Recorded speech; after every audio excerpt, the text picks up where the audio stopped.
بخاری صاحب یہ سارا سلسلہ سامنے آپ کا آیا.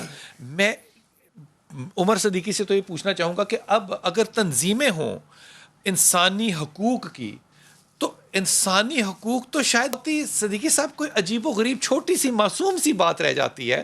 یہ تو ظلم کی کوئی انتہا کو بھی پہنچنے سے آگے جا چکا. وقفے سے آؤں گا, آپ نے اس کا جواب سوچ کے رکھنا. بسم اللہ الرحمن الرحیم. شاہ صاحب کوئی تو غلطی ہوئی ہوگی نا ہم سے کہ ہم نے بچوں کی تربیت یہ کی ہے کہ ماں سے پیسے مانگے, نہیں دینے تو قتل کر دیں. باپ نے کہا کہ رشتہ یہاں ٹھیک نہیں ہے, باپ کو قتل کر دیں. ماں نے کہا کہ یہ کام ٹھیک نہیں ہے بیٹا. کسی سے تو غلطی ہوئی ہوگی نا. من حیث القوم ہم سب سے غلطیاں ہوئی ہیں. میں سمجھتا ہوں اگر ہم نے ان کو صحیح تعلیم دی ہوتی. آپ نے بار بار پوچھا کہ کیا اسباب ہیں.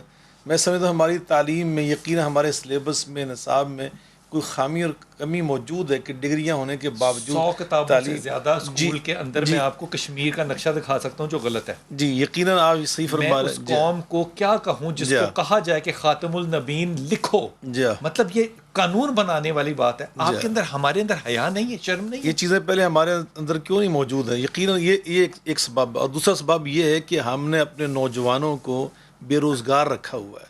اور نبی پاک صلی اللہ علیہ وسلم فرماتے ہیں کاد الفقر و یکون کفرا. جب انسان فقیر کلاش اور مفلس ہوتا ہے نا اور بے روزگار ہوتا ہے تو ممکن وہ تو کفر کی حدود کو بھی کراس کر فتویٰ نہیں لینا, اس سے دین کی بات نہیں کرنی, اس کا ایمان ڈاواڈول ہوتا ہے. یقیناً یعنی اس آدمی کے پاس تو یعنی کوئی شعور نہیں, وہ کچھ بھی کر سکتا ہے. جیسے ابھی اس نے اپنی ماں قتل کر دیا. وَمَن يَقْتُلْ مُؤْمِنًا مُتَعَمِّدًا فَجَزَاؤُهُ جَهَنَّمَ خَالِدًا فِيهَا. مطلب ایک عام انسان کا قتل جو ہے وہ پوری انسانیت کا قتل ہے, جائے کہ اپنی ماں کا قتل کر دیا جائے. تو تیسرا سبب میں یہ سمجھتا ہوں کہ یقیناً ہم سب نے من حیث القوم جہاں سلیبس میں غلطیاں ہیں, گورنمنٹ کے جو فرائض تھے اس نے ادا نہیں کیے, ہماری درسگاہوں نے فرائض ادا نہیں کیے. وہاں میں یہ بھی سمجھتا ہوں کہ ہماری مساجد اور ہماری جو درسگاہیں تھیں اس کے اندر بھی ہم سے کچھ کوتاہیاں ہوئی ہیں کہ جس کی بنا پہ آئی یہ صورتحال ہمارے سامنے. ہم نے اپنے نوجوانوں کو مساجد سے دور کیا ہے. ہم نے مساجد کے قریب کرنے کی بجائے ان کے اندر فاصلے پیدا کیے. یقیناً روحانی مراکز کے اگر اندر آتے ان کے اندر تربیت آتی, کوئی تعلیم آتی, کوئی دین آتا. کس پہ لگاتے شاہ صاحب؟ یہ میں من حیث القوم کہہ رہا ہوں کہ من حیث القوم سے یہ کوتاہیاں ہوئی ہیں. اور آخری بات میں کہتا ہوں یہ جو سوشل میڈیا کے اندر جو چیزیں ہم دیکھ رہے ہیں نا, یہ بھی ایک بہت بڑا سبب بنا ہوا ہے کہ ہم نے اپنی اقدار کو بلا دیا. ہم نے کسی اور چیز کو اپنی اقدار سمجھ لیا جو ہماری اصل اسلامی اقدار تھی. غربت جرم کی وجہ کیسے ہو سکتی ہے؟ اگر یہ وجہ ہے تو پھر صاحب معافی کے ساتھ پھر وہاں جرائم کیوں نہیں تھے؟ مجھے ایک واقعہ بتائیے کہ کسی غیر مسلمان نے بھی اپنی ماں کا سر ایسے کاٹا ہو. وہ اس لیے نہیں تھے کہ وہاں پر نبی کریم علیہ السلام کا جو دور یہ تربیت کا طریقہ کار تھا یا آپ کی تعلیم کا طریقہ کار تھا, وہاں مسجد کے ساتھ صفا درسگاہ بھی تھی, وہاں قناعت سکھائی جاتی تھی. دارالارقم بھی تھا. جی وہاں دارالارقم بھی تھا. وہاں پر قناعت سکھائی جاتی تھی. تھوڑی چیزوں کے اوپر اللہ پہ راضی ہونا اور شکر گزاری کرنا یہ سکھایا جاتا تھا. ہم نے یہ چیزیں نکال کر ہم نے تو ہر شے کو ہم نے کمرشل بنا دیا. ہماری تو ایجوکیشن جو ہے ہماری تعلیم وہ ساری کی ساری جناب وہ کمرشل ہو چکی ہے. آپ کس کی بات کرتے ہیں؟ تو ہماری تو میں سمجھتا ہوں درسگاہوں کو ٹھیک کرنے کی, ہماری تعلیم کو درست کرنے نہیں کمانا چاہیے. اس طرح کے جو ہم نے بنایا ہوا نا کمرشل کے جس کا ہدف ہی ہے, جس کی غرض ہی ہے کہ ہم نے وہ سارے اسکول سارا جو سسٹم ہے سارے کا سارا وہ ہم نے صرف ابھی وہ بات کر رہے تھے نا غنی صاحب کہ کچھ سال پہلے ایسا نہیں تھا, 31 سال پہلے اس لیے نہیں تھا. اس دور کا اساتذہ کا انداز تو دیکھیں وہ کیا تھا, وہ کس طرح پڑھاتے تھے اپنے بچوں کو طلباء کو. تو یہ سب سے حلال تھا وہ اس لیے تھا کہ قناعت تھی. وہ حلال پہ قناعت کرتے تھے, تھوڑی چیزوں پہ راضی رہتے تھے, شکر گزاری کرتے تھے. وہ مادہ پرست نہیں تھے. میرے آقا علیہ السلام فرماتے تائس عبد الدینار تائس عبد الدرہم. یہ تو اللہ کی بجائے عبد الدینار بن چکے, یہ تو روپے اور پیسے کے غلام بن چکے. تو یہ سب سے پہلی بات. دوسری بات یہ ہے ہمیں قانون کو نافذ کرنا ہے. نبی پاک صلی اللہ علیہ وسلم فرماتے اقامت حد من حدود اللہ خیر من مطر 40 لیلۃ.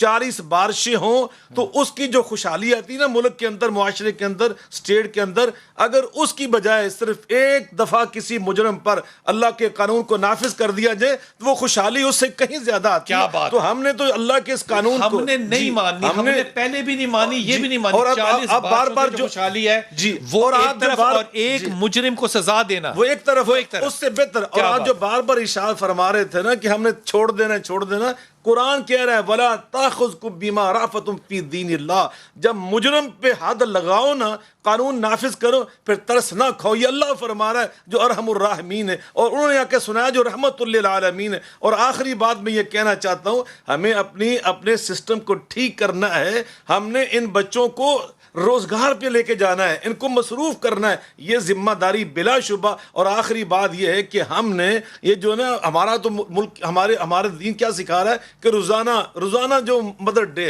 روزانہ فادر ڈے، یہ جو ہم نے ایک سال میں ایک مدر ڈے لے کے آئے، الحمدللہ اس کا نتیجہ کیا ہے؟ آج اگر ایک خلیل ہے، پورے پاکستان میں ایک خلیل نظر آ رہا ہے، لیکن 22 کروڑ وہ بلال قطب صاحب جیسے نظر آ رہے ہیں، وہ عمر جیسے نظر آ رہے ہیں، وہ غنی صاحب جیسے نظر آ رہے ہیں، وہ سعید، وہ جو اس کی مذمت کر رہے ہیں، جو اپنے دل سے خون کے آنسو رو رہے ہیں اس ماں کی وفات کے اوپر. شاہ صاحب کہ میں ریاست مدینہ بناؤں گا تو میں اس کے ساتھ کھڑا ہوں. بڑے یہ خوبصورت اتنا حوصلہ ہے، یہ حوصلہ اور کتنا نظر بھی تو آئے نا مجھے. لیکن یہ سچی بات ہے، لفظ مدینہ کہنے سے ہی جو نسبت جڑ جاتی ہے اس کی الحمدللہ خیر و برکت کی. محمد سے وفات تو نے تو ہم تیرے، یہ اللہ فرما رہے ہیں، اور پھر برکت ہے جی یقیناً کی محمد سے وفات تو نے تو ہم تیرے ہیں. یہ جہاں چیز ہے کیا اللہ یہ جو کام ہے کہ ماں کی گردن کاٹنا، مجھے ایمانداری سے بتائیے آپ کو دور جاہلیت میں نظر آتی ہے؟ بہت خوبصورت آپ نے بات کی. یقین جانیے دور جاہلیت کے اندر یہ چیزیں موجود نہیں تھیں، وہاں بھی کچھ اصول تھے.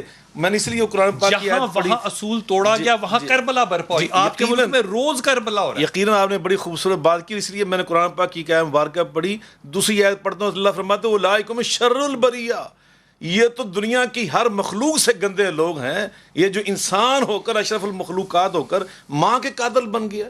اور سچی بات اس پہ جس قدر میں سمجھتا ہوں اس کی مذمت کی اتنی کم ہے کہ اللہ رحم الراحمین جس کے بارے میں فرما رہا ہے وَلَا تَقُل لَهُمَا اُفٍّ، ماں کو تو ہم اف نہیں کہہ سکتے. صحابی نے پوچھا سب سے زیادہ ای الناس احق بحسن صحبتی، سب سے زیادہ حقدار کون ہے میری محبت کے اخلاق کا؟ پھر دوسری دفعہ کیا پوچھا؟ ماں قال امک ثم امک، 3 بار فرمایا تیری ماں تیری ماں. اگر وہ صحابی چوتھی دفعہ نہ پوچھتا میں آپ اس دنیا سے ڈیلیٹ ہو جاتے. خدا کی قسم، یہ اس صحابی کی عظمت ہے، اس نے چوتھی دفعہ بھی پوچھ لیا. ہمارا کیا تھا؟ جس بات پہ 3 دفعہ میرے نبی نے کہا کہ تیرے پہ حق تیری ماں کا ہے، تیرے پہ حق تیری ماں کا ہے، تیرے پہ حق تیری ماں کا ہے. اس ملک میں آج اگر ٹوکے سے اس کی گردن کو پیسوں کی خاطر جدا کر دیں تو میں اور آپ صرف بحث کر سکتے ہیں اور کچھ نہیں کر سکتے. لیکن میں ایمانداری سے ہاتھ باندھ کے کہتا ہوں، یہاں پہ منسٹری آف ہیومن رائٹس ہو، یہاں پہ ممبر ہو، یہاں پہ پولیس ہو، یہاں پہ مریم ہو، سائیکائٹرسٹ ہو، یہاں پہ جو بھی ہو، اس سے حل نہیں نکلنا. حل نکلنا ہے آپ کی نیت سے. کیا میری نیت ہے صحیح ہونے کی؟ جواب کیا میری نیت ہے صحیح ہونے کی؟ میں سمجھتا ہوں کہ الحمدللہ ذرا نم ہو تو یہ مٹی بڑی زرخیز ہے ساقی. آپ یقین جانیں بلال بھائی، پاکستان کا معاشرہ آج بھی دنیا کا بہترین معاشرہ ہے، جس نے آپ جیسے لوگوں کو پیدا کیا، بے شمار اچھے لوگوں کو پیدا کیا. انشاءاللہ الرحمن اس میں بڑی خیر ہے. اللہ نے اس معاشرے سے بڑا کام لینا ہے. پاکستان کی ریاست جو آپ نے بڑی خوبصورت بات کی، اب بھی اس کی نسبت مدینہ کے ساتھ جوڑ رہی ہے. پاکستان کا مطلب کیا؟ لا الہ الا اللہ. یہ وہ ریاست ہے، یہ وہ معاشرہ ہے. ابھی سروے ہوا دنیا میں سب سے بہترین، دنیا میں 70% نوجوان آپ کے پاس ہیں. ٹاپ 4 جو ملک ہمدردی کرنے والے ہیں ان میں پاکستان کا نام